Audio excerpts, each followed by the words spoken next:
Hello everyone, আসসালামু আলাইকুম। Welcome back to my channel. আজকে আমি আপনাদের সামনে যে রেসিপিটি নিয়ে এসেছি সেটি হচ্ছে গ্রিল সস। রেস্টুরেন্টে বার্গার, শর্মার সাথে এই সসটি দিয়ে থাকে। এই সসটি কম বেশি সবাই পছন্দ করে থাকেন। আজকে আমি মাত্র 1 মিনিটে হাতের কাছে উপকরণগুলো দিয়ে রেস্টুরেন্টের স্টাইলের গ্রিল সসটি তৈরি করে দেখাবো, যার স্বাদ এবং ফ্লেভার দুটি রেস্টুরেন্টের থেকে কোনো অংশে কম নয়। সসটি তৈরি করতে যা যা লাগছে, প্রথমে আমি নর্মাল টেম্পারেচারের 3টি ডিম নিয়ে নিচ্ছি। আমি ডিমের কুসুম নিয়েছি, আপনারা চাইলে সাদা অংশ সহ অ্যাড করতে পারেন।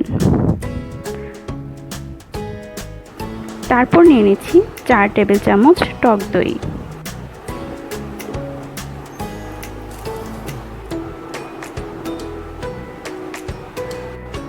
এখন নিয়ে নিচ্ছি 4 টেবিল চামচ গুঁড়ো দুধ।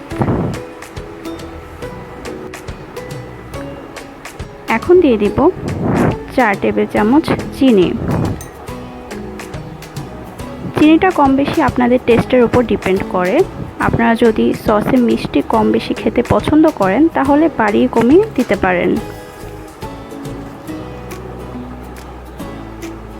এখন দিয়ে দিচ্ছি 2 চামচ লেবুর রস, 1 চামচ রসুন কুচি,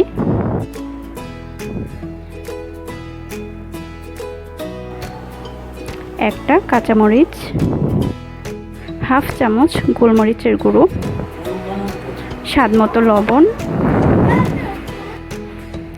এখন দিয়ে দিব 2 কাপের মতো সয়াবিন তেল। আমি প্রথমে অল্প করে নিয়ে নিচ্ছি। এখন দেব টমেটো কেচাপ 4 টেবিল চামচ। সবগুলো উপকরণ একসাথে আমি কয়েক সেকেন্ডের জন্য ব্লেন্ডার করে নিচ্ছি।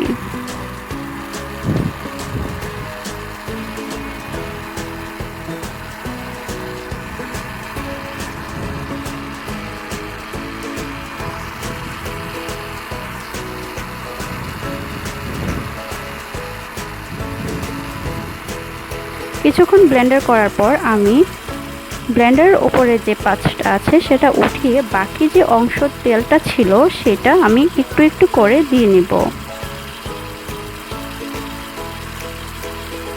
আমি ব্লেন্ডারটা মিডিয়াম স্পিডে রেখেছি। এইভাবে আমরা 1 মিনিটের মতো ব্লেন্ড করে নিব।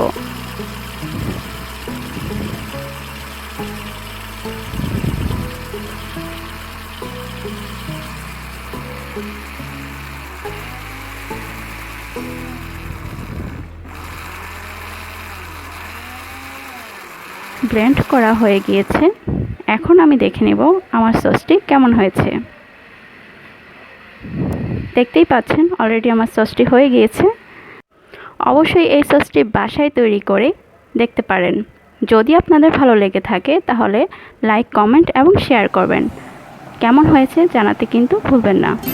সবাইকে অনেক অনেক ধন্যবাদ আমার ভিডিওটি পুরো দেখার জন্য।